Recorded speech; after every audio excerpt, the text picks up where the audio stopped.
Welcome back, YouTube. As you can see here in the background, got something new, a little different than normal. Most of our stuff we lower down. This one, four-wheel drive. Hey, nice little change of pace. This particular Blazer is a 75, owned by our buddy Eric at Queen City Speed. It was his late brother's truck. He inherited it, and now we're gonna bring it back to its former glory. From the outside, you can see it's very presentable. I mean, it's got some 35s. Aftermarket wheels. I don't know if this is stock height or it's lifted a little bit. I don't know. I'm not really well versed in these. Little bushwhacker pocket style flares. And, you know, all in all, what looks like a pretty solid truck, but, well, it's got some evidence of a hard life. First evidence you can see here, the body lines, you know, they're about an inch or so off, and the door, you got to get a run and start to close it. Coming in here, you can see a little bit of cancer, a little bit of creative repairs, more holes. Yeah, it's definitely been hacked on, probably a couple tubes worth of clear silicone, what looks like just some flat plate in the floor. Yeah, we can really improve on this. We can make this thing a lot better. Little TLC. We've already done the roof. And this was real straightforward. It was just all the paint was coming off of it. Sanded it down, fixed any kind of little areas it needed. Had a little crack here and there. Got all that straightened out. Hit it with some white Raptor liner to give it that factory texture look. That's what he was going for. And ultimately, the plan as of right now, imagine the dual trim, so the upper and lower, pea green with either white in between the trim or wood grain. Now, in my opinion, it needs the wood grain, especially with the pea green on the round headlight. It's just so fitting of that era. What do you guys think? Would you do it two-tone with a white or two-tone with a wood grain? Or would you do it all green? Oh, you can go so many different ways. I don't think there's really a wrong way other than all white. I just don't think this shows the truck off enough. These things have so much character. They deserve a cool color. I think white, black, that's kind of a cop-out. First, we got to turn them upside down and shake them like a piggy bank to talk them into the paint job portion of it. But initially, we're going to get the rust, the janky repairs all handled, straightened out, get everything opening and shutting correctly. And we're just going to kind of carry y'all along for the ride and see what all we get into, because just from what we can see from the outside, there's no telling what we're going to find inside. Like, you look around here at the bottom of the windshield, and there's a hole there and some questionable looking repair. That's going to have to be handled. Luckily, the passenger door kind of, sort of shuts better, but still has the same homemade questionable repair, rust, sheet metal screws holding the rockers, same flat plate that doesn't seem to be welded on the sides, seems to be held in with silicone. Yeah, we can improve on that a lot. Now, I know most people don't like these rust repair videos, and that's fine. We're just going to kind of hit the highlights. We're going to show you more of what we find and kind of the funny repairs. That's one of the things in this business. A lot of what we do is rust repair. And the street signs, chicken wire, spray foam, tags, a quarter on top of a quarter. Some of the things we find digging into it is funny, and I think it's worth sharing. We had a couple highlights. We're going to try to get some work done on this week. First things first, it needs body bushings because some of them are completely missing. And once we get it squared up, make sure the top's still squared up and everything, leave that on to hold the structure, then we'll start cutting this thing apart.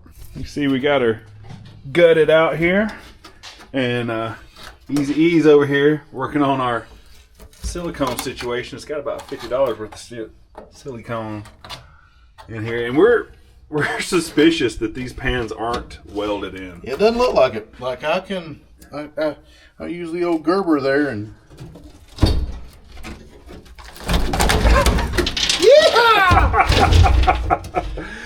Yep. And I say that now, that's some good eighth inch plate right there. That's $100 now these days. All right. Well, maybe a little softer than we thought, but it's it probably wasn't that bad before they put this plate in here to hold all that moisture. Yeah, you're probably right, man. It definitely wouldn't leak without my silicone on it. Woohoo! Man, hey, some girls would like to have that much silicone. Do you think they're playing Hank Williams Jr. while they're fixing this? Oh, Lord. Country boy can survive. That's what I'm saying. Yeah. Just give me some plate and some silicone. Well, that just saved a lot of time. I thought this was going to be perimeter welded. I did too. I really did. I would have already done a bunch of this, but golly. All right. Yeah. Hopefully this side's the same. I'm sure it is. It feels like the brace feels stronger right there. You know, it doesn't have a brace like right there. Right. Yeah. Unfortunately, our buddies at AMD don't make all this full vert floor pot stuff. We've got some patches for up in here, and then it's going to get the best damn shop around loving back here. So, yeah, we're going to get creative. Bead roller, my homemade brake, a.k.a. some angle iron in the edge of my fab table. But we'll make it work. This thing was ate up with wasp nests. This is probably, I don't know, the 10th one I found.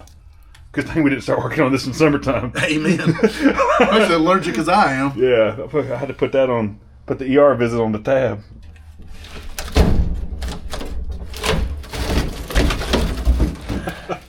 Yeehaw! Yeah, hey, there's some wasp nests. Let dirt dauber between the wall panels. Yeah. Yeah, she's That one was determined. Yeah. All right, let's see what's under the toe board insulation. Oh, God.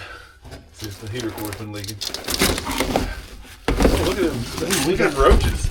Gross, dude. Get the Gerber out. No, man. You'll cut a 4-pan out, but you won't cut a roach in half. Sorry, guys. Time to move out. Pay your rent. Yeah. Went ahead and blew the front end apart last night. It wasn't real interesting, just disassembly stuff. Decided to save you guys from that, but some of the things we found are pretty interesting. Like the end of this frame rail. Yeah, they're not supposed to look like that. That's going to take a little loving and doctoring on. And the bushings. This is only the beginning of what we found so far. I have a full energy suspension kit we're going to put on here, but before we slap all this in, I just got to share with you a couple of the little funny things I found underneath. First thing I noticed when I rolled under here was the exhaust patch that's already rusted through. That's quality. And the muffler breaking out around the flange. I haven't seen that before. Here's another one of the body bushings. You can see they're long past overdue. So bad so. Look at this. It's kind of hard to see.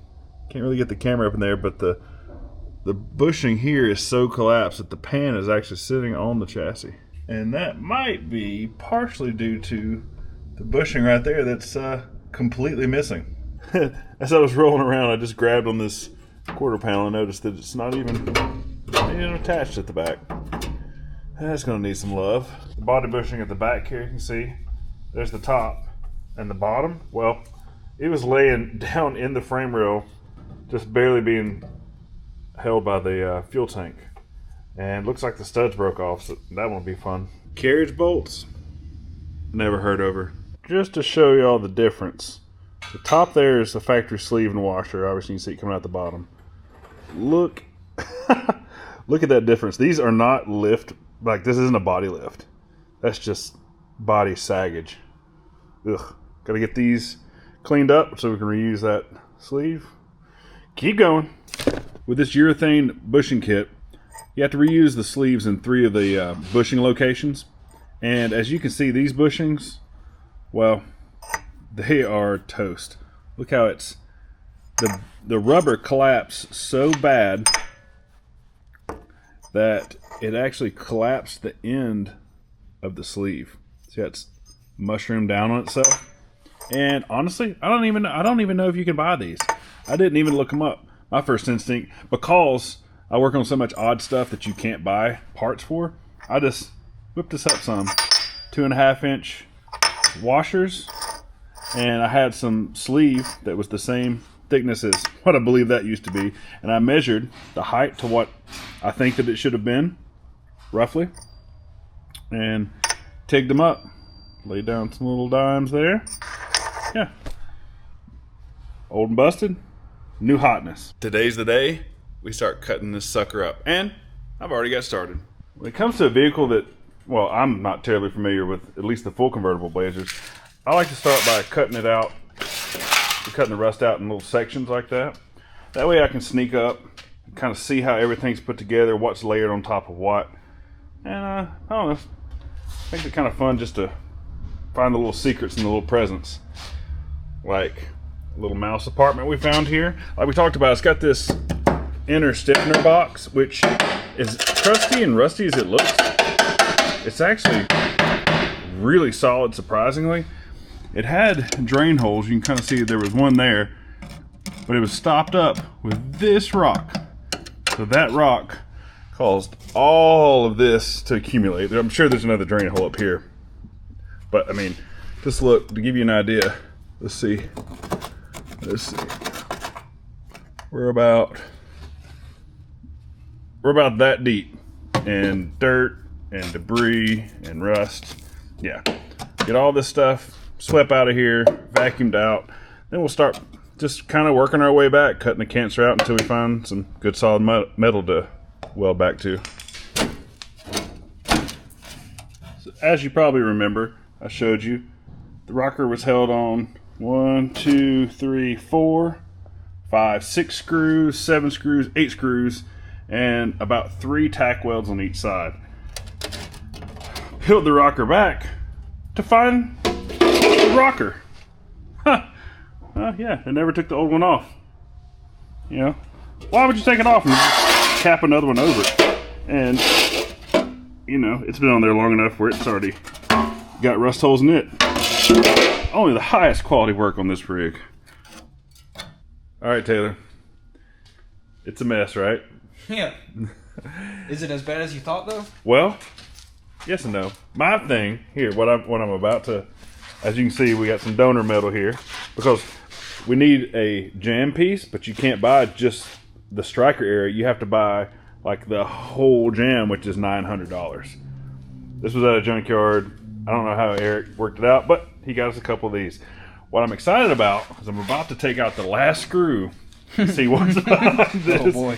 What's behind this? What about these screws? Well, those are coming out later. All right, Taylor, do the honors.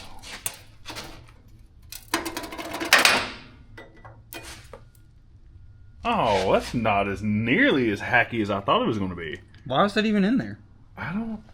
Oh, man, I'm a little disappointed. I was full expecting, like, this all to be cut out with access for that, or rusted, or broke.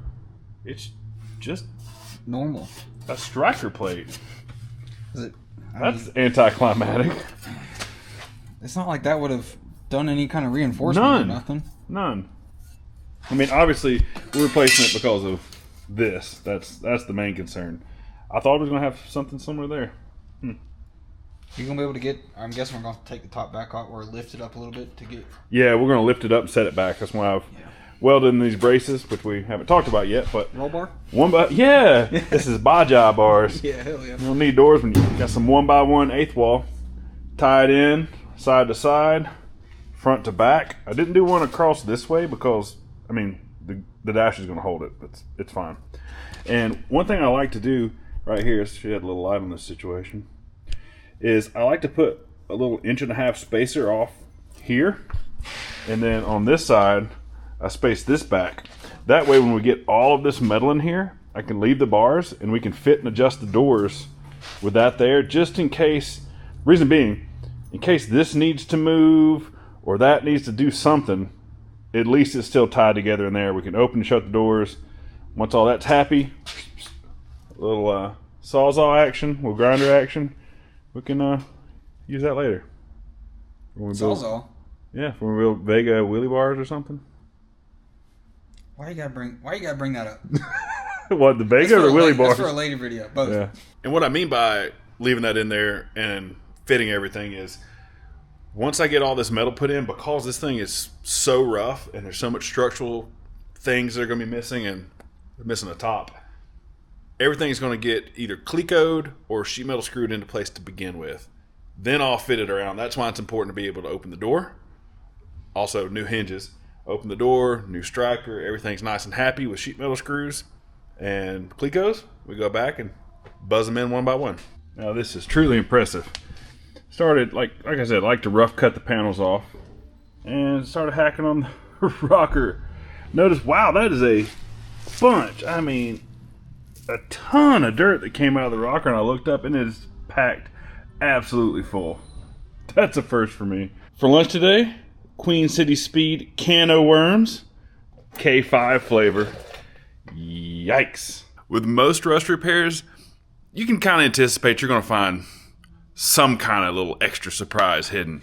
But with early square bodies, tend to find more surprises than normal. Once I got the outer rocker cut off here, I noticed all this in here was completely rotten. Just, yeah, roached. Can't even mess with that. Had to come in, make this. They don't make these panels. It was some, I think like 14 gauge maybe. Went back with 11 gauge or aka 1/8 inch plate. Put it on the brake. Made us a nice little piece here. Stitched it in. It's going to be our inner rocker, I guess you would say. This is the actual inner rocker. It'll sneak in here, something like this. Yep, just like that. Got a couple Clecos kind of holding it in place, but you can see we'll get plug welded here, all around where this inner rocker will meet this inner rocker, all the way across this bottom plate. And none of this is clamped, but you get the idea. Here will be 3 layers welded together. You'll have this kick panel piece, the inner rocker, and if you can see, the floor brace will be the inside right there. So all 3 of those will get plug welded together, nice and strong. And that'll be that. As for the jam, well, there is no more. Opened it up, and just like a lot of the other stuff we found on this, just really shoddy work someone had done before.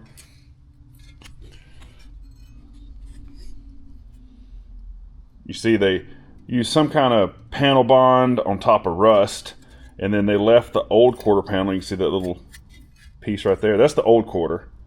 So they shortcut it, lapped it over, and panel bonded it together. And I just barely started pulling on it, and all this panel bond, whoop, just broke loose. None of it was prepped on the inside. All this is shiny metal. Just nothing here was done correctly. Our new panel here, we've wire brushed all the edges. Anywhere there was rust, we used some phosphoric acid. I'm gonna put a little weld through primer on it here in a minute. If you haven't seen me use this stuff before, it's great. Go ahead and get some of this in your life. Seymour's Stainless Blast. I've used 3 or 4 different weld-through primers in my day. Not all of them. There may be something better, but of the ones I've used, this stuff is way better. Shout out to my buddy Mark McDonald that turned me on to that. It's been a game changer. Dries quick, welds really well, and it literally has stainless in the paint. Oh, I love it. Just one little Cleco in place, and I actually had to Cleco the bedside to the inner structure here. That was never welded. A couple more Clecos, but you get the idea. Fit in there something like that. It fits up to our new inner rocker really well. And then our new outer rocker, I've already trimmed, zigzagged around that. Now remember, this outer rocker did come much taller. You can see the top flange. It came all the way up to here. But I felt like having as much of the original rocker shape and contour as possible was going to be better for us. Just guaranteed that this curve is as close as factory as possible. So I zigzagged this around. This right there. Whoop, this will fit up there, something like that. I mean, look at the fit up. I mean, this is no bending or anything. These AMD panels are they're pretty dang nice. Other than where I accidentally cut it a little short right there, we'll have to doctor that up a touch. But in the front here, let's get it in place. And I've already got drilled for Cleco. Just showing the people here. Yeah, that'll fit up pretty dang nice. When I get the Clecos in, all this gap is really good. But plan here, we're going to weld this inner structure in. We're going to throw a few more Clecos in this, some Clecos in this piece. Then we're going to hang the door just to double check everything, all of our lines, gaps, close as possible. We don't want to nail everything down and make it permanent. If it could be tweaked or touched around an 1/8, a 1/16, or whatever here and there, it's in my opinion, better to take a little extra time now and make sure everything's just absolutely perfectly in place, rather than, you know, like if we can move this rocker up an eighth, and that would prevent us from extending the door skin an eighth. To me, it's just a better build and a better repair. But yeah, enough yappy yappy, more zappy zappy.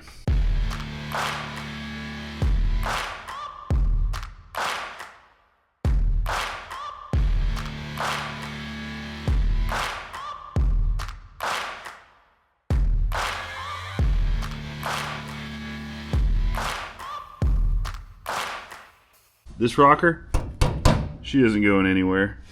You know, you got your plug welds right when they look like nice little rivet heads. Oh, that looks really good. The ones down along the bottom, I'll actually grind these flat. They'll all get weld through primer, but I'll grind these first and one or two of these, because the outer rocker, it needs to sit flush against that. Don't want anything holding it off of a space, but yeah. Turned out pretty sweet. Going along with the theme of weird things I found in this truck, how about a Dirt Dauber Wasp duplex? That's a first for me.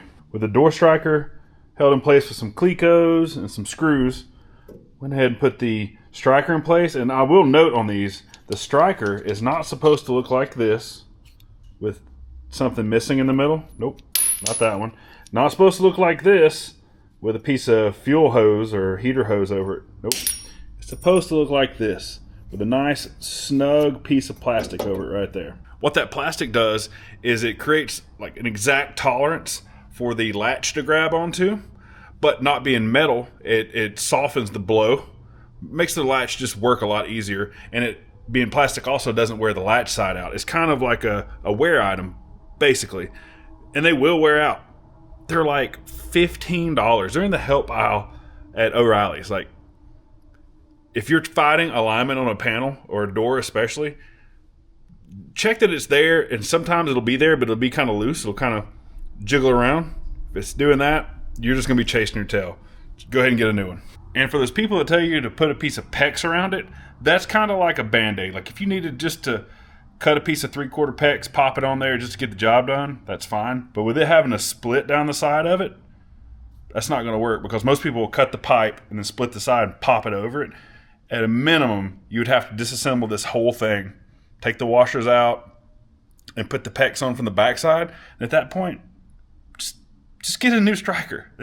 They're not that expensive. After that rant, you can see rocker's in, fits up really nice in there. Got it held in place, some vice grips.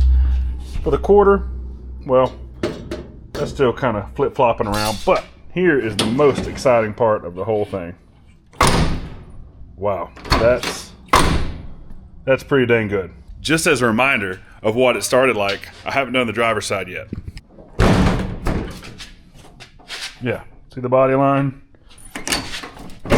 Golly. Hey, yeah, that was before. That's after. As for the gap right here, you can see I had to cut the end of the quarter off.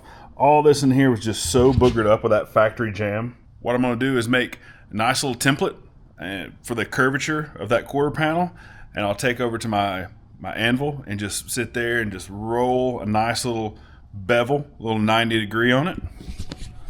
Then I'll come right back through here and I'll just TIG weld this edge back together, metal finish it, that'll be good to go. Now, is that really the right way to fix this? Well, all depends on who you ask. Really would be a lot easier to hang another quarter on it. These quarters are like $800 and something a piece. I can come back here, make this little flange, weld that section back on, metal finish everything, and it'll be just fine for what this is. With every vehicle, you have to find that stopping point. There has to be a whoa point, and we've reached it on this truck.